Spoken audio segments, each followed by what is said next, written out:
Hello दोस्तों, कैसे हो आप सब। तो दोस्तों, आज की इस वीडियो में हम लोग बात करने वाले हैं रामायण के पार्ट 5 के बारे में। मैंने पहले से ही 4, 3, 2, 1 पे वीडियो बना रखी है। तो चलिए आज देखते हैं कि इस पार्ट में है क्या।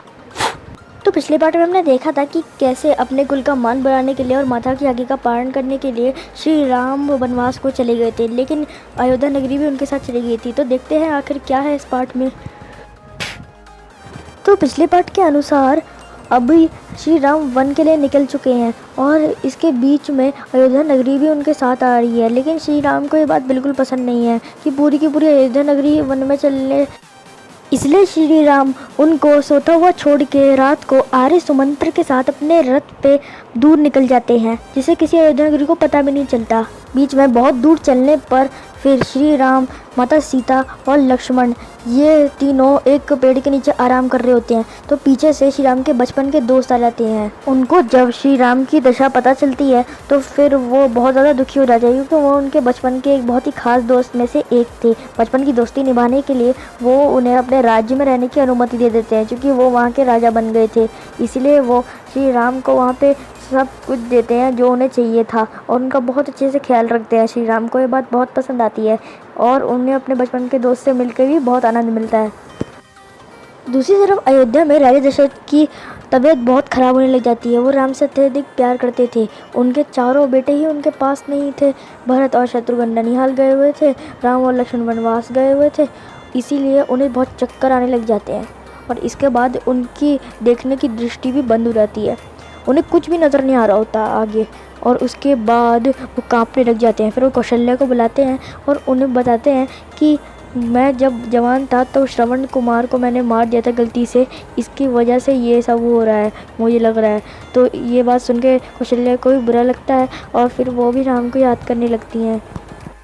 एक दिन बीत जाने के बाद श्री राम, लक्ष्मण और माता सीता ये सब निकल चुके थे वन में जाने के लिए। इसके लिए वो केवट के पास जाते हैं।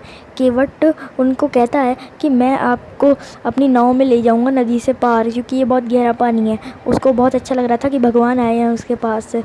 जब वो नाव पार कर लेते हैं फिर माता सीता प्रसन्न होकर केवट को एक अंगूठी देती हैं, जो कि राजा दशरथ ने उन्हें दी थी जब वो कुलवधू बन के आई थी। लेकिन केवट बोलता है कि मुझे ये अंगूठी नहीं चाहिए, मुझे अपनी सेवा करने का मौका दीजिए, ये अंगूठी मत दीजिए। इसके बाद माता सीता ये अंगूठी श्री राम को दे देती हैं और फिर श्री राम उसे अपनी उंगली में धारण कर लेते हैं।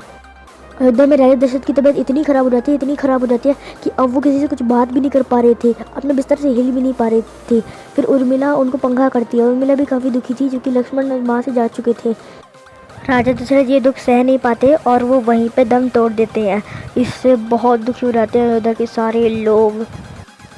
वन में चलते चलते माता सीता के पैर में कांटे चुभ रहे थे, जिससे उनके पैर की दशा बहुत ख़राब हो रही थी। लेकिन अब उन्हें इसकी आदत डालनी थी। वो कांटों पे भी चलते हैं, वन के कटीले रास्तों में जाते हैं और घने जंगल से भी गुजरते हैं।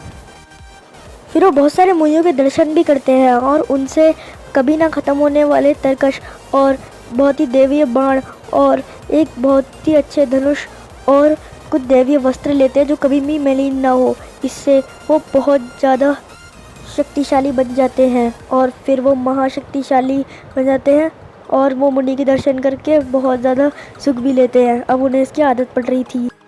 माता कैकेयी और मंथरा को बस भरत के आने का इंतज़ार था, ताकि उसे वो राजा बना सके। वो भरत और शत्रुघ्न के लिए एक न्योता भेज देते हैं ननिहाल से। अब आगे के एपिसोड में क्या होगा, क्या भरत राजा बनने की खुशी होगी या फिर श्री राम के जाने का दुख, ये तो पता चलेगा अगले एपिसोड में। तो यही पे होती है हमारी वीडियो ख़त्म। अगर वीडियो पसंद आए तो लाइक, शेयर और सब्सक्राइब नहीं किया तो वो भी कर देना। भरत मिलाप यानी कि पार्ट 6 मैं जल्दी ही लाने की कोशिश करूँगा।